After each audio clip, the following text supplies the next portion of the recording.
Jó reggelt! Te se bírtál aludni? Hát bírtam volna még. Fú, nem látok ki a fejemből. Most tudom, melyik bolygón vagyok.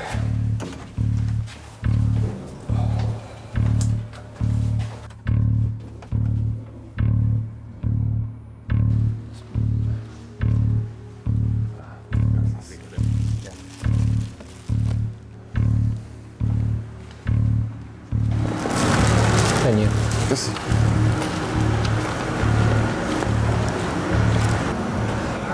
Hajnali 4 óra van, baromi korán van, bár nyilván keltünk már sokszor, még ettől is korábban, hogyha a horgászatról volt szó, tehát ez önmagában nem lenne meglepő, inkább az, hogy sem ti, sem pedig én nem aludtam, dagadta a szemeimet.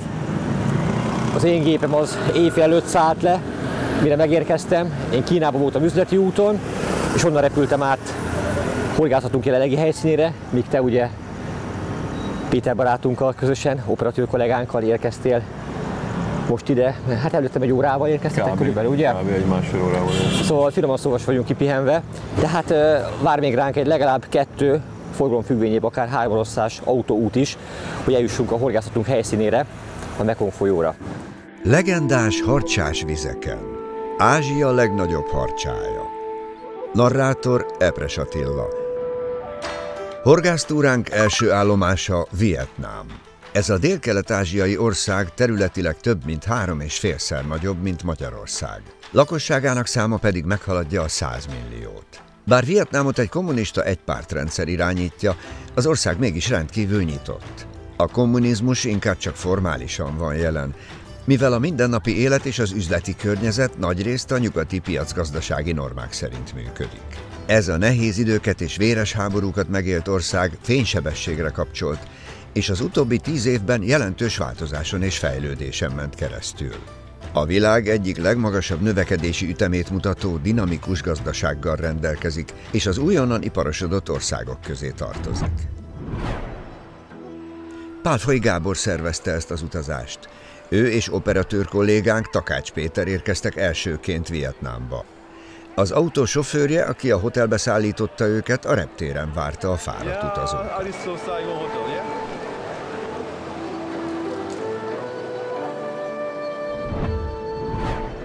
Mindig a nagy kihívások motiváltak, és fejembe vettem, hogy megfogom az ázsiai földrész a legnagyobb harcsáját, a Mekong Catfisht. Ekkor került képbe a mellettem álló Pálfai Gábor barátom. Egyébként nagyon sokan hiányoltak az utóbbi időben a filmekből. Ennek örülök, hogyha hozzá tudok tenni a filmek színvonalához valamennyit.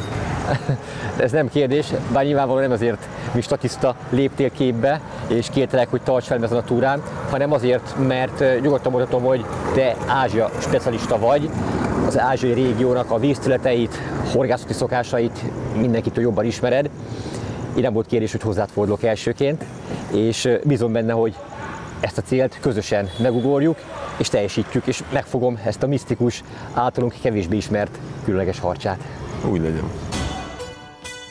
Az olyan nyüzsgő nagyvárosok, mint Ho Chi Minh, soha nem alszik. Nem találunk olyan időpontot, amikor ne rónák az utakat autók és motorok ezrei. Alapvetően itt kétfajta közlekedési helyzetre kell felkészülni. Az utak zsúfoltak, vagy nagyon zsúfoltak. A káoszt a motorok tovább fokozzák. Olyan érzése van az embernek, hogy a közlekedési szabályok csak iránymutatásként szolgálnak csupán. A motorosok keresztbe-kasul közlekedve haladnak az úti céljuk felé. Nagy többségük oldalra sem pillant sávváltáskor. Nincs az a szűk hely, ahol még ne furakodna át egy nagy csomagokkal megrakott motor. Útközben megálltunk a Mekong nevű étteremnél, hogy megreggelizzünk és folytassuk utunkat a kikötő felé. A keleti népek, kiváló kereskedők minden helyet és alkalmat megragadnak, hogy portékáikat kikerülhetetlen módon bemutassák és megpróbálják eladni nekünk. Különleges látvány az étteremben elhelyezett akváriumok sora, amelyből kiválaszthattuk volna, hogy melyik vízi élőlényt szeretnénk, hogy elkészítsék nekünk. A horgász mindig horgász marad, a lelkeméjén pedig egy csíntalan gyermek.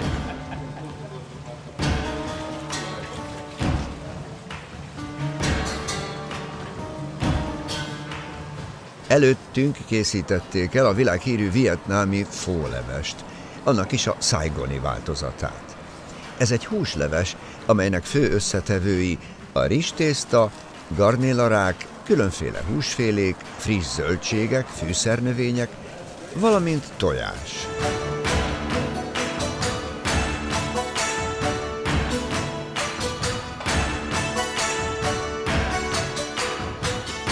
Az ázsiai nők gyönyörűek, kedvesek és nagyon figyelmesek. Bármerre jártunk Vietnámban, mindenhol ezt tapasztaltuk.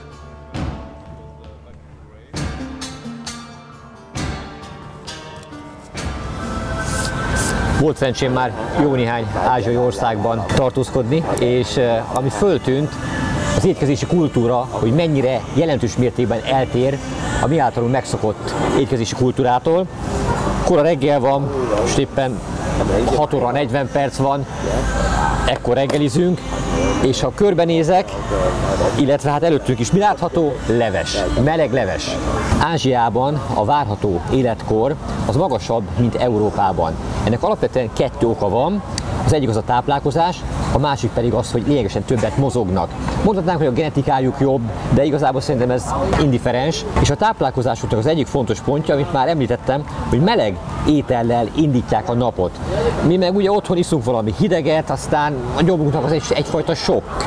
Míg hogyha meleg étellel kezdjük a napunkat, akkor tulajdonképpen előkészítjük a gyomrunkat. Szóval nem véletlen esznek ők állandóan levest, reggel, délben is, este is. Hát ezzel indítjuk mi is a napunkat. És ha már Ázsiában vagyunk, Vietnámban, akkor autentikus módon evőpálcikával indítjuk az evést.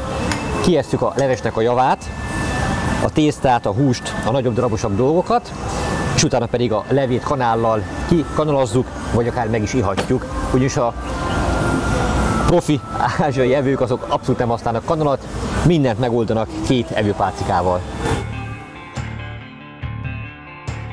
A reggeli után tovább folytattuk utunkat, de a forgalom és a motorosok okozta káosz csak tovább fokozódott. Persze arról sem szabad megfeledkezni, hogy ez a káosz csak az európai szemnek furcsa. Az itt élők számára ez a mindennapi megszokott élet része. A forgalomirányító rendőr is rezzenéstelen arccal szemléli a forgalmat, nyugtázva, ez egy átlagos nap. A Mekong-delta a világ egyik legnagyobb folyódeltája, 39.712 négyzetkilométer a területe, amely Magyarország területének csaknem 40%-a. Itt több mint 18 millió ember él. Gyakran azt éreztük, hogy mindenki ezen a napon indult útnak. A közlekedés nehézségét az adja, hogy a Mekong folyó mielőtt a Dél-kínai tengerbe ömlene, számtalan csatornára és nagyobb folyóágra válik szét.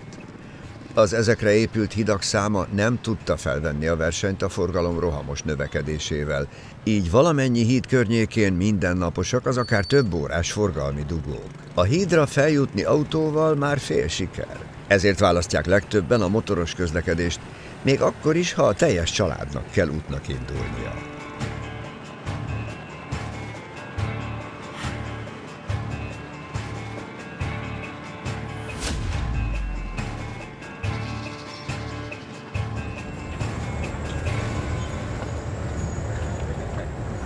Hello, good morning.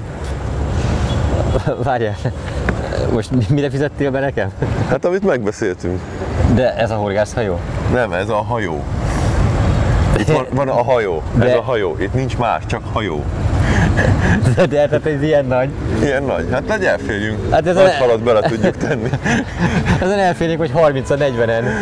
Hát most ez van. A mindig mosolygós, mindig kedves és segítőkész emberek olyan pozitív töltést és kellemes érzést adnak egy ilyen nehéz túrának, amely során úgy érzi az utazó, hogy nincs lehetetlen.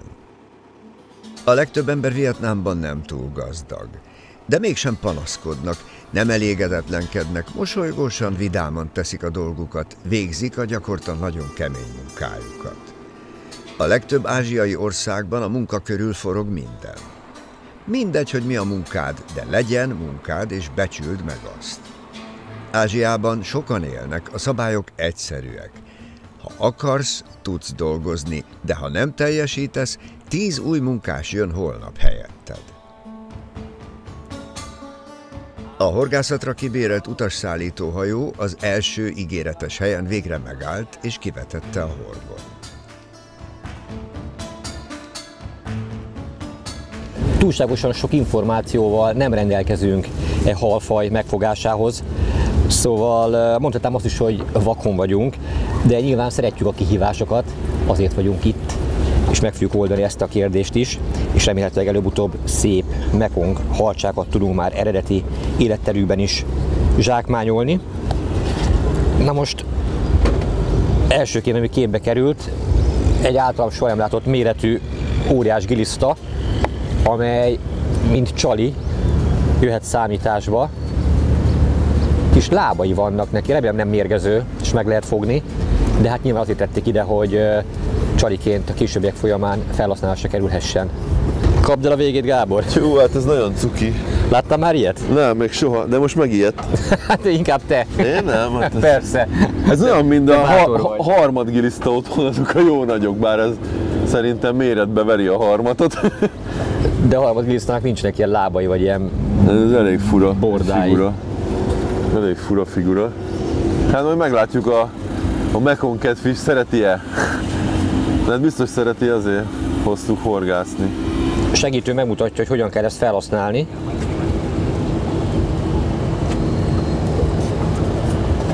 Egy darabot letépett a gilisztából, és felfűzi a horogra a giliszta darabot. Úgy látom, hogy sok lógást nem hagy neki, az egészet feltűzi a horogra.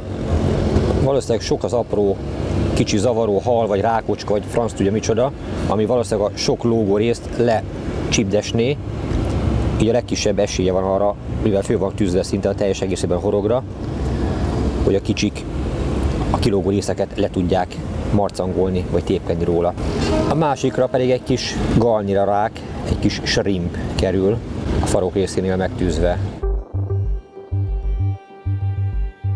Az első dobások mindig nagy izgalommal járnak, hiába profi a horgász. Az ismeretlen terep, főleg egy ekkora folyón, mindig sok bizonytalanságot tartogat. Jó helyen landol a végszerelék? Nem gubancolódik össze a horog előke? Mi lesz, ha kapás érkezik? Talán ezek az első gondolatok, amelyek minden horgász fejében megfogalmazódnak, amikor ismeretlen területen veti be a horgát.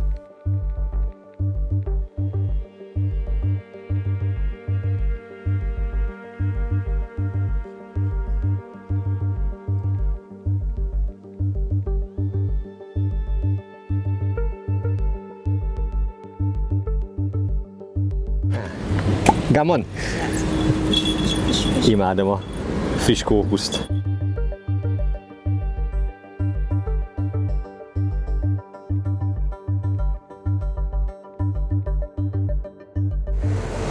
Itt szerintem ezek azon versenyeztek, hogy ki tud csúnyább hajót építeni.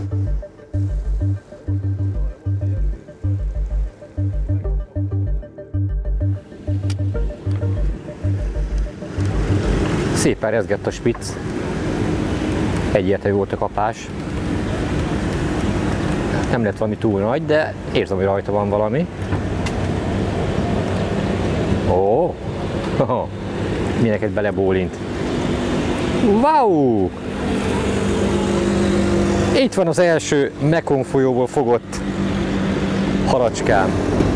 Hát nem pont az az óriás, amiért jöttünk, de hát tudjátok, aki egy kicsit nem becsüli, a nagyot nem érdemli. Nem tudom, mi a neve ennek a halacskának, de szép csíkos és szúrós. Lehet, hogy nem kellene leakasztani a horogról, mit szólsz hozzá, Gábor? Lehet, hogy ezzel visszadobva előfognánk meg a vágyott halat.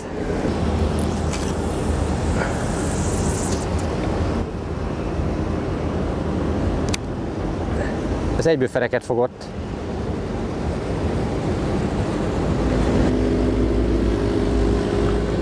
Nézd, Gábor, kicsit becsapva érzem magam, ugyanis horgászunk már vagy 4 oroszszája, és mit ígértél nekem, hogy nem fogunk semmit? Így van. Ennek ellenére mi történt?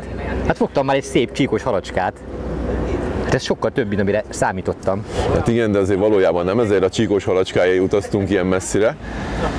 Igen, azt ígértem neked, hogy itt sok esélyünk nincs, hogy a legnagyobbat fog meg, mint máshol. Viszont annak a halfajnak, amit szeretnél megfogni, egy igazán nagyot belőle, annak itt van az otthona. És ahogy beszéltük is, szeretnénk látni ezt a halat természetes közegében. De nem csak látni, hanem megfogni természetes közegében. Ez az igazi kihívás. Innen szeretnék ugye kifogni egy igazán kapitális méretű mekong catfisht. Igen, és a kihívás nem csak ebben van, hogy megfogjuk a halat, már a kihívás már abban is benne volt, hogy egyáltalán most itt ülhetünk ezen a hajón. Igen. Ugyanis a Mekong folyóra itt a helyiek nem egy horgászati túracélpontként tekintenek, hanem mint élelemszerzési forrás, tehát halászhajót azt találhatunk Garmadával, horgászhajót azt egyáltalán nem. Sőt, olyan embert is nagyon nehezen találtam, aki egyáltalán megértette azt, hogy mit szeretnénk itt csinálni, és már ott eleve próbálták elmagyarázni, hogy itt nem fogunk kapitális Mekong catfisht fogni, hiszen egy 5 milliós városhoz vagyunk viszonylag közel, és hát ahogy említettem, élelemszerzési forrásként tekintenek a helyiek a folyóra, és itt mindent is visznek a halászhálókból, a kicsitől a nagyig, már nagy már nem sok van. Amikor láttuk, hogy a folyóból kifogott szemétben turkálnak a halászok, a legaprólékosabban átválogatva azt, és ebben keresik az ehető falatokat, akkor már sejtettük, hogy itt nagy baj van. Itt a legkisebb hal sem kap amnesztiát, csak a szemét megy vissza a folyóba. És mint később kiderült, látva a többi halász hálójának tartalmát, ez egy jó fogásnak számított.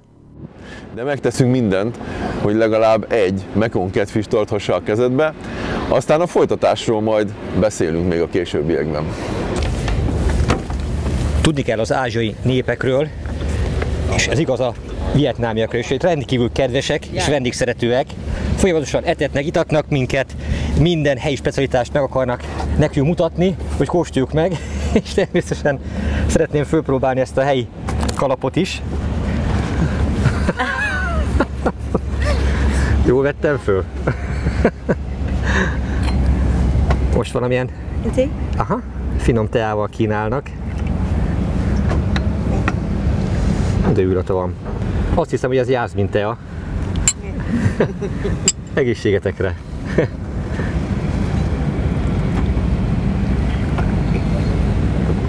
Nagyon kellemes. Imádom a teákat. Felfedeztem itt néhány csemegét is, amit hát mondanám azt, hogy a napon rothasztanak, elnézést a egyértelmű, de durva kifejezésért, de igazából ez akkor lesz jó, hogyha tényleg itt jó néhány napig a napon dunsztolódik, érlelődik. Ezek a folyóból kifogott apró rákocskák, shrimpek,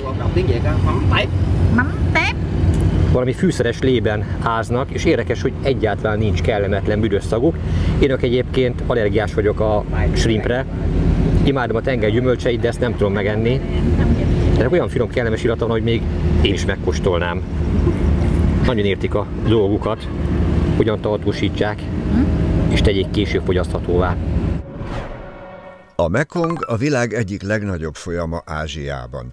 Több mint 4000 kilométeres hosszúságával a 11. leghosszabb folyó a világon, illetve a 12. legnagyobb vízhozamú is. Neve thai eredetű, jelentése Kong folyó, vagy minden folyók anyja. Kína délkeleti területeiről indulva keresztül folyik Myanmaron, Thaiföldön, Laoszon, Kambodzsán és Vietnámon, majd a dél-kínai tengerbe ömlik. A folyó pontos eredetét nehéz meghatározni, mivel számos forrása található, gyakran elérhetetlen helyeken. A különböző nézetek miatt a folyó hosszúsága is más-más. 4350 és 4909 km között változnak az elméletek. Erősen ingadozó vízjárása, valamint az örvények és a vízesések miatt az egyik legnehezebben hajózható folyó. A folyó hosszának majdnem a felén Kínában halad. A Mekong egy ideig a thai-laoszi határ mentén halad, előtte egy rövid szakaszon csak Laoszt érinti. Ez a rész veszélyes a szurdokok, a zúgók és a gyakran szélsőséges vízállás miatt. A száraz évszakban néha csak fél méter a vízmélység, míg áradáskor a Mekong 4 kilométer széles és 100 méter mély is lehet ezen a szakaszán.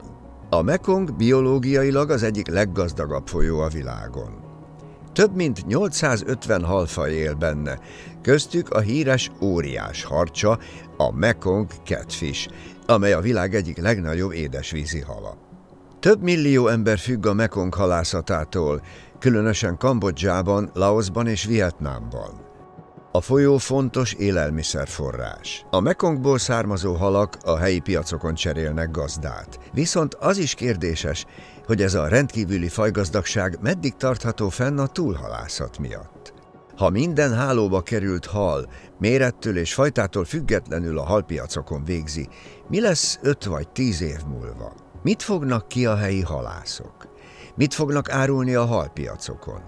Mit fognak enni az emberek? Felfoghatatlanul gyors és pusztító a változás, amelyre jelenleg senki nem tudja a megoldást. Vagy ha tudják is, nem merik ezt az emberekre ráerőltetni. Hogyan is lehetne több millió embernek azt mondani, hogy holnaptól nem halászhatsz a Mekong folyón? De a jelenlegi állapot egyenlő a folyó lassú halálával és teljes kifosztásával. A Mekong-delta a világ egyik legtermékenyebb területe, ahol a rizstermelés kiemelkedő jelentőségű. Vietnám a világ egyik legnagyobb rizsexportőre. Lenyűgöző látványt nyújtanak a teraszos rizsföldek.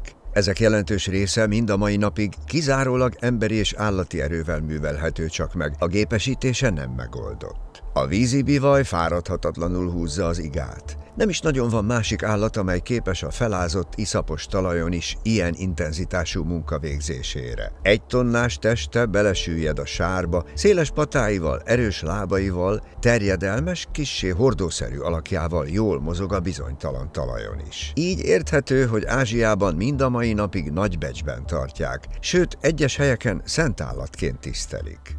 Sokan el sem tudjuk képzelni, hogy milyen kemény és kitartó munka kell ahhoz, hogy végül az asztalunkra hófehér rizs kerülhessen. Nem sok olyan kiemelkedő spirituális szimbólum létezik, mint a lótuszvirág. A növény, amely képes minden nap a sötét, zavaros vízből újjászületni és csodálatos látványt nyújtani. A buddhista és egyiptomi kultúra kiemelkedő szimbóluma, valamint India és Vietnám nemzeti virága. Több ezer éves keleti kultúrát ölel fel, és mind a mai napig az egyik legszentebb vízi virág. Vietnámban nagy számban fellelhető, amely a virágárusok és virágkötők egyik kedvence. A többi virággal ellentétben a lótusznak saját életciklusa van. Az iszapba kapaszkodó gyökerei segítségével minden éjszaka elmerül a zavaros vízbe. Az egész éjszakás, piszkos környezetben való elzártság után a következő reggelen újra kivirágzik. Majd egész nap csodálatos pompájában tündököl, hogy este újra a sötét vízfenéken térjen nyugovóra. Nem csak szentélyt talál az iszapban, hanem a szirmok viaszos védőrétegének köszönhetően szépsége soha nem változik. Így, amikor minden reggel újra virágzik, ugyanolyan szép lesz, mint ahogy ezt utoljára látták. Erről a napi rutinról minden kultúrának megvan a saját értelmezése. Azonban az ókori szövegek között egyetértés van, amely szerint a lótusz a szellemi felvilágosodást és az újjászületést szimbolizálja.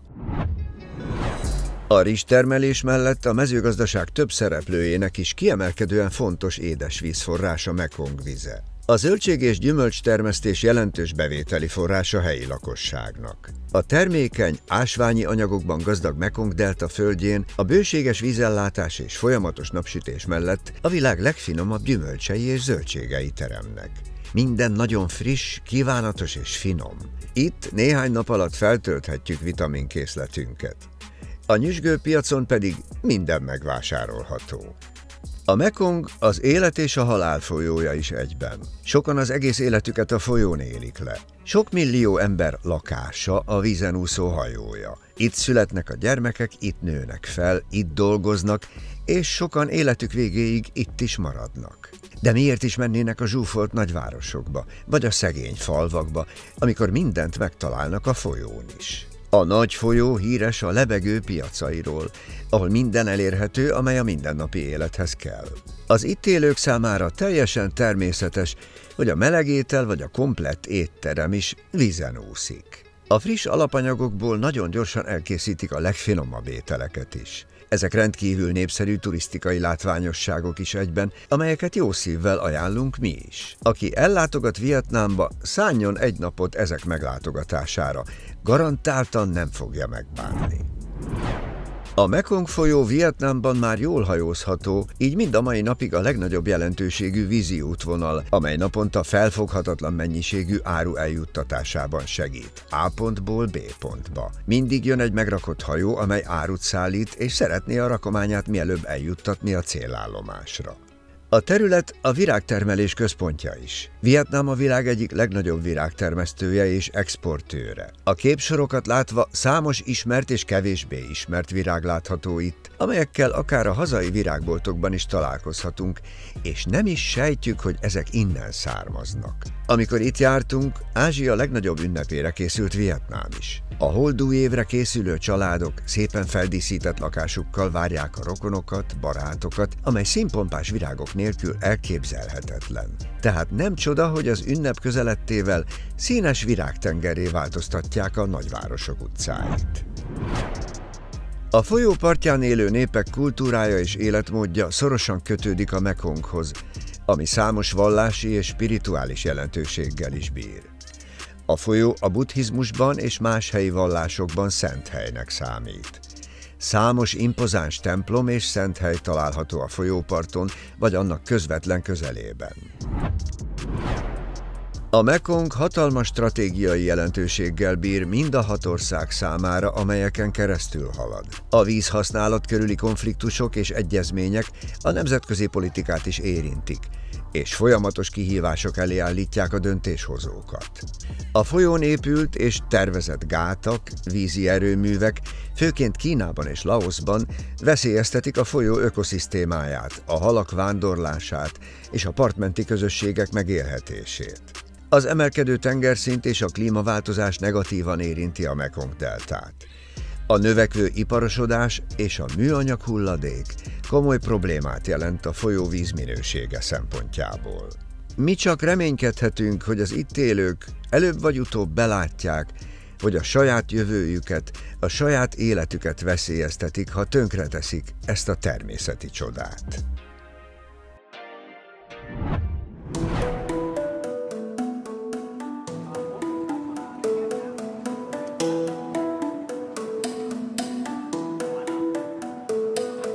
Régen elmúlt már dél, és a vendéglátók ebéddel kedveskedtek a csapatnak. Itt kötött ki a hajónk, és vártuk, hogy mi lesz az ebéd.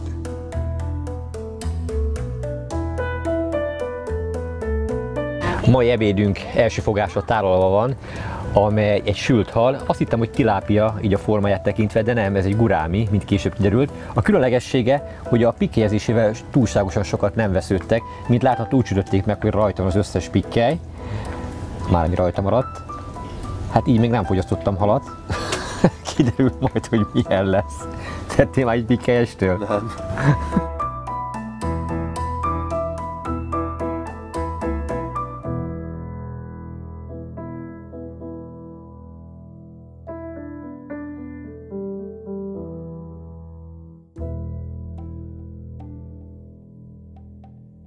Manapság már otthon Magyarországon is tudunk enni ilyen finomságokat, de azért frissen fogva innen a folyóból, mert bizony ez a folyóból érkezett, azért nagyon nagy különbség.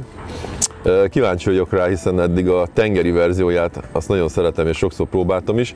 Ez egy különleges brakkvízi fajta, ami azt jelenti, amikor a sós víz az édes vízzel keveredik, ezek itt élnek a folyótorkolatban, a Mekong-deltában. És ezek a garnélák nem is kicsik, elég szép példányok, és jó sok húsi van itt a farkincájukban. És viszonylag jól pucolható.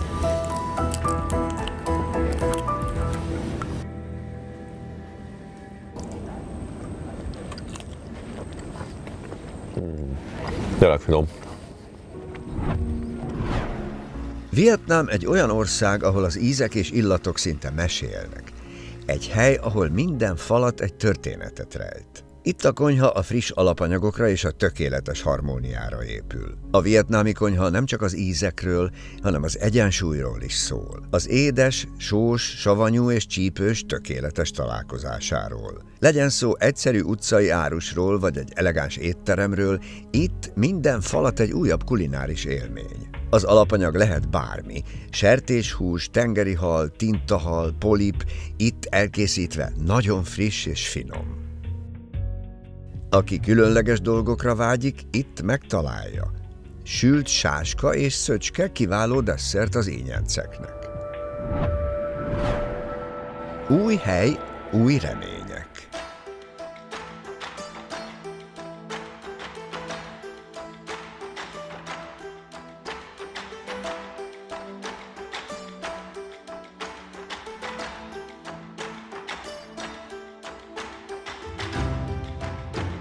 Az egyik horogra homokféreg, míg a másikra ismét garnélarák kerül.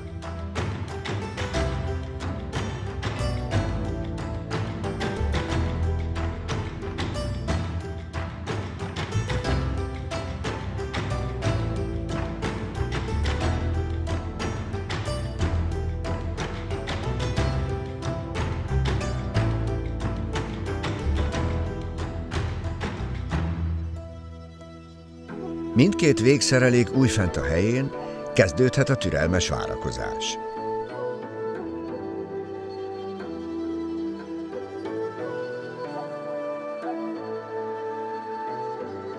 Az UV-álló ruházat nélkül az európai télből a vietnámi nyárba érkező horgász hamar pecsenyepirosra sülne.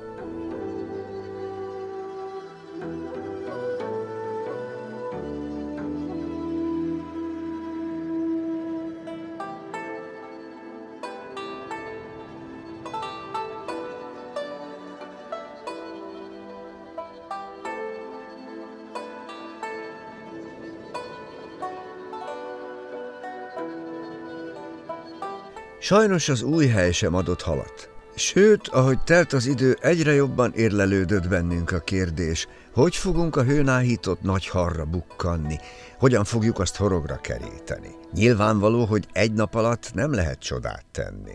De elgondolkodtató, hogy kisméretű horgokat, hozzájuk passzoló kis csalikat használunk, nem túl erős felszereléssel. Ha mégis horogra akad egy termetesebb hal, hogyan lehet majd ezzel a horgászbottal csónak közelébe húzni?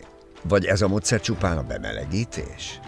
Mindegy mit, csak fogjunk valamit. Majd, ha volt végre sikerélmény, lehet tovább erősíteni a felszerelést és növelni a csali méretét. Reméljük, hamarosan ez is kiderül.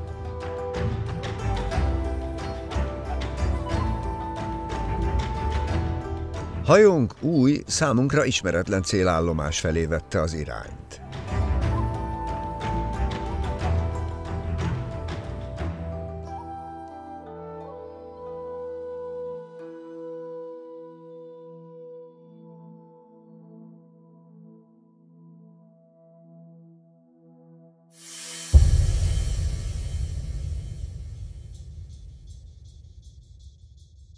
Amikor megállt a hajónk, döbbenten néztünk körbe. Cölöpöket vertek a folyó mederbe. Lerekeztették a folyót. Mi van a kötelekhez rögzítve? Az, amire gondolunk?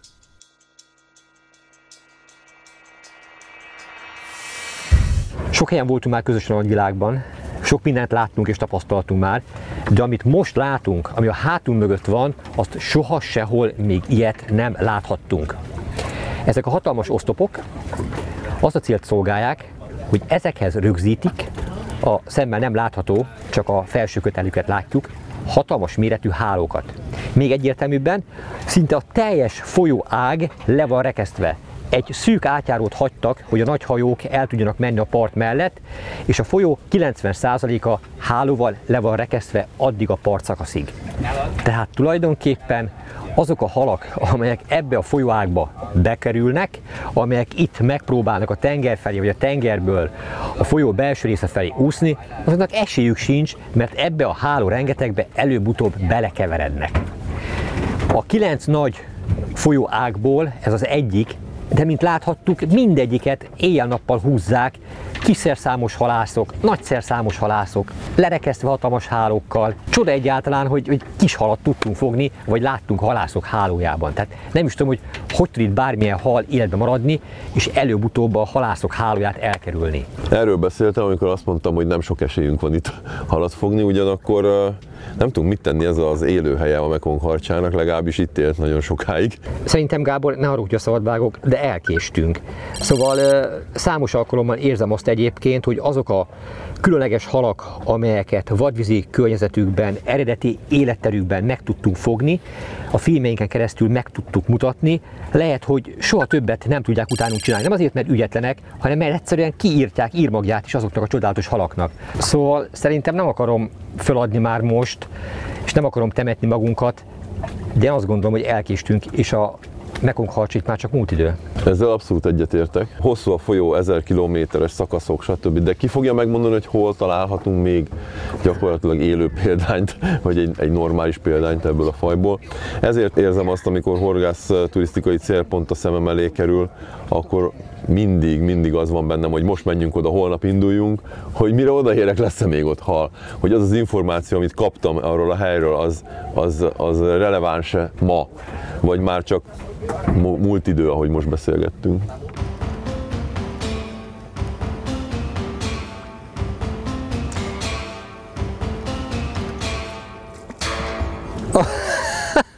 Na, frissíteni akartam a végszereléket, és tessék, itt a környék ura.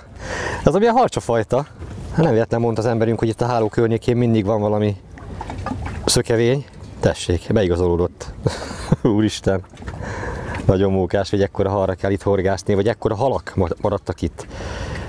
És ez nem is mókás, hanem inkább tragikus, hogy olyan szinten le van szűrve a víz, amit már oly sokszor mondtunk, hogy maximum ilyen kis halak tudnak csak megmaradni. Te ráadásul ezt a kalandot túlélted. Ó, szépen is úszott. Látva ennek a hatalmas folyónak, illetve ennek a vízrendszernek a rendkívüli haltalanságát, azt gondolom, hogy új értelmet nyer és felértékelődik az összes hazai folyónk, hiszen nem összehasonlítható azoknak a hal bősége, amit egyébként nagyon sokan nem értékelnek, mondjuk ennek a folyónak a haltalanságával, vagy halbőségével. Hát most ez nincs benne hal, hát ez teljesen egyértelmű. Szóval igenis értékelnünk kell a hazai természetes vizeket, a folyóinkat, és azokat az embereket megbecsülni, akiknek köszönhető az, hogy ilyen mennyiségű és ilyen méretű halakra horgászhatunk Magyarországon.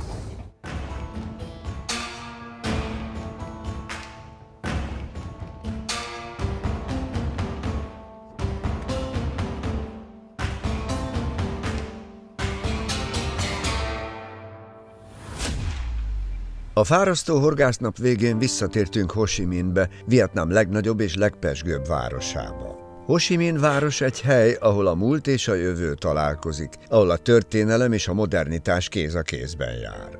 Ennek legfeltűnőbb jele a 262 méter magas Bai Texco Financial Tower, amely a város díszeként magasodik a metropolis fölé.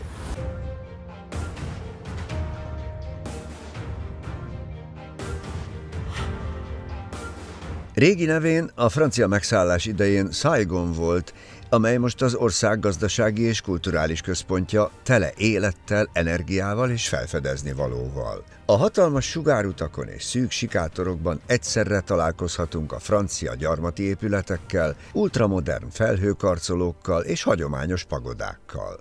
Megközelítőleg annyi ember él ebben a nagyvárosban, mint Magyarországon. Lakossága 9,5 millió fő körül van jelenleg.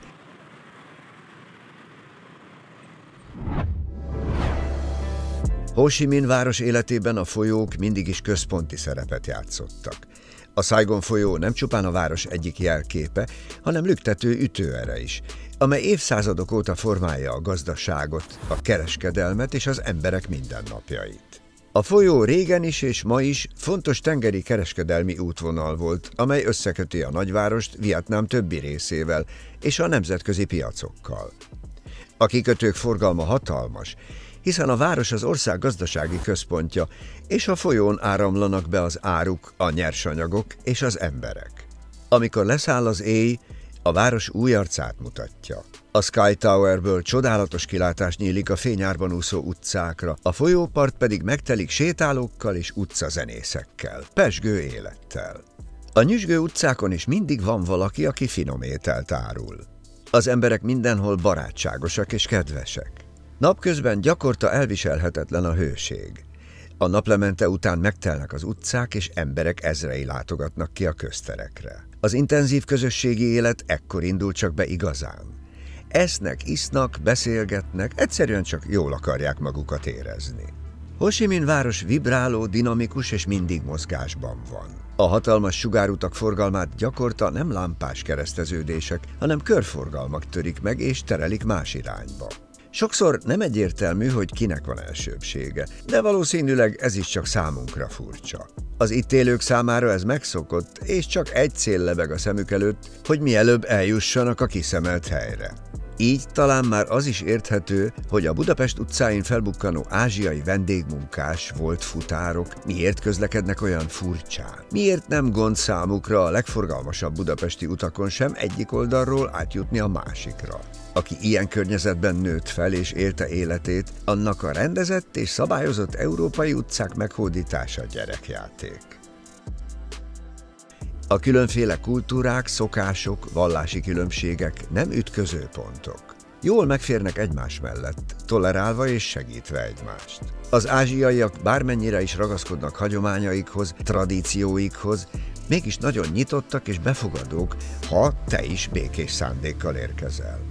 Tehát nem kell aggódnod, hogy mi történik veled, ha európaiként egyedül sétálsz az utcán. Sőt, szinte biztos, hogy előbb kapsz itt segítséget, ha eltévednél, mint Nyugat-Európa bármelyik nagyvárosában.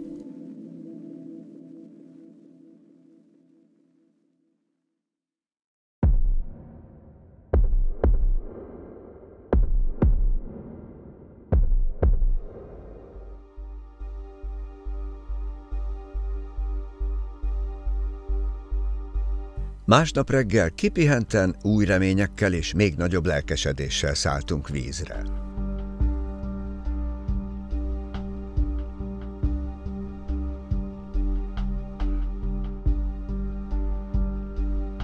A 9 ágból álló Mekong-delta főágát, a Mekongot vettük célba. Ha korábban azt gondoltuk, hogy zsúfoltak a folyóágak, akkor ma láttuk, mit jelent, ha valóban sok hajó közlekedik a folyón. A halászok száma itt se volt kevesebb. Sőt, a levegőt folytogató füst járta át a közeli kókuszpálma faszén égetőből.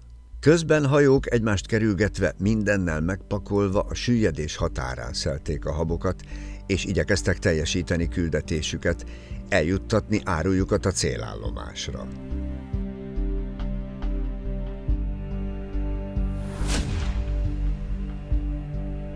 Döbbenten nyugtáztuk, hogy ez a folyóág is le van zárva és hálókkal van lerekesztve. De azért jöttünk ide, mert állítólag a hálók környékén torlódik fel a legtöbb hal. Mai nap folyamán képbe került egy új csali. Fölismeritek bizonyára ezeket a szép jószágokat. Ezek tücskök. Menekülnek, miközben próbálom őket itten horogra tűzni. Állítólag nagyon szeretik az itt élő halak. Gyerekkoromban horgáztam szöcskével, akkor fogtam vele domolykót, keszekfélét, meg minden egyebet. Kíváncsi vagyok, hogy mi az, ami itt preferálja ezt a tücsökcsokrot.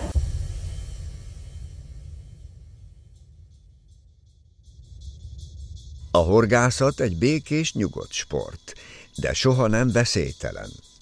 A távoli, ismeretlen vizek pedig még több veszélyt rejtenek, mint a hazaiak. Aki ilyen expedíciókat vállal, annak tisztában kell lennie azzal, hogy sohasem lehetünk 100%-ig biztonságban. No de milyen veszély leselkedhet egy biztonságos nagy hajón egy olyan horgászra, aki bejárta az egész világot, és a legveszélyesebb helyekről is úgy tért haza eddig, hogy a hajaszála sem gördült.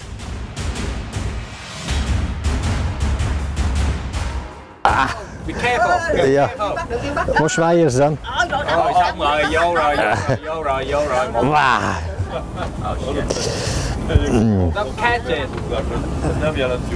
Jaj. Yeah. Yeah. It's still really hot, right? Yeah, I feel. Yeah. Nhật lắm, rồi mới. De milyen erős mérge van. Egy pillanat alatt, ja. Có, để Con gì cho nó là không, con nhỏ quá. cái câu giữ lại thôi. Nem, teljesen lesüvadt a kezem. De az egész kezem. Ja, pont idéget kapottál? Nem, valami méreg van, ahogy hívják a tüskéjébe. Megszúrt ez a rohadt hal, hogy vettem volna el a horogról, beszúrt a gyűrűs ujjamba. Nem néz ki jó. Próbálom a vérzést elállítani, az is baromi nehezen megy, de nem az a baj. Úgy elzsibbadt az ujjam, és egy pillanat alatt, hogy megszúrt az ujjamat, így végigszaladt a kezemen, és egész a szívemig, a mellkasomig érzem. Egyszerűen nem bírom összezárni a kezemet, érted? Olyan erőtlenné vált a kezem, hogy nem tudok fogni, nem tudom összezárni. Tudom, milyen az érzés. Argentinában is megkaptam, ha emlékszel rá. Dạ anh Phong ơi, anh khách trên tàu mình ảnh mới bị con cá ngát nó chích á, thì bây giờ là ảnh cảm thấy nó hơi Ez nagyon kellemetlen, és már komikus, de inkább tragikomikus helyzet. Amikor egy ilyen kis pici szaros hal az embert így kivégzi, idézőjelbe téve. A probléma az, hogy nem elég, hogy nem érzem a kezemet, de a legidegesítőbb az, hogy a szívem környékén, a mellkasomban olyan erős feszítő érzés van, hogy majd szét akar robbanni. A helyzet súlyosságát jelzi, hogy a túraszervezőnk azonnal hívta orvos barátját, és kérdezte, hogy mi a teendő. Annyit mondott, hogy ha egy másodszám belül az nem múlik el, akkor egyértelműen kórházba kell menni. Mert valószínűleg annyira erős allergiás reakciót vált ki, ami tovább súlyosbíthatja a helyzetet. Hát reméljük, hogy nem kerül rá sor, és tudjuk folytatni a túrát. Szóval itt van a bűnös, ez a hal szúrta meg Gábornak a kezét, már a tüskéi, amiből 3 is van, az el lett távolítva, levágták róla azonnal. Ez a hal ez egyáltalán nem játék, utána olvastam a Google-on, és egyfajta méreg van a tüskékben, ami komoly egészségügyi problémát is okozhat. Ennek a hatását sajnos Gábor is érzi, úgyhogy úgy döntöttünk, hogy nem kockáztatunk, vissza kell mennünk. Úgyhogy most beszedjük a horgainkat, illetve bár be is szedtük, és indulunk vissza a városba. Reméljük, hogy nem lesz rosszabb Gábor állapota, és csak a hotelbe kell mennünk, és nem a kórházba.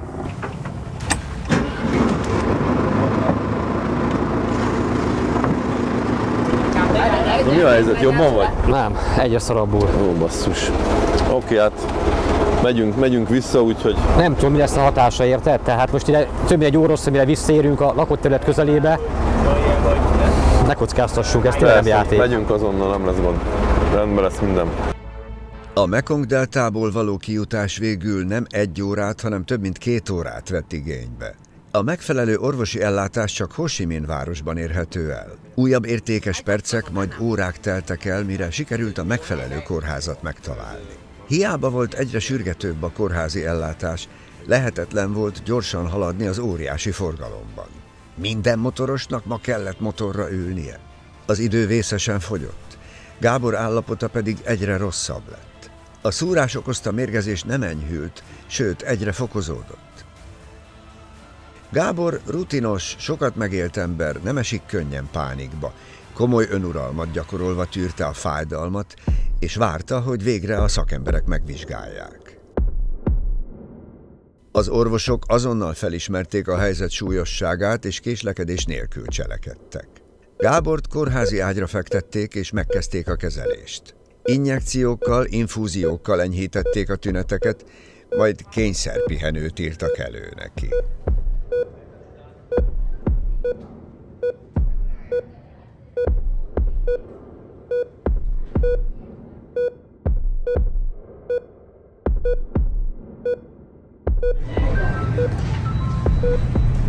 Látjátok, hol vagyok? Kórházban.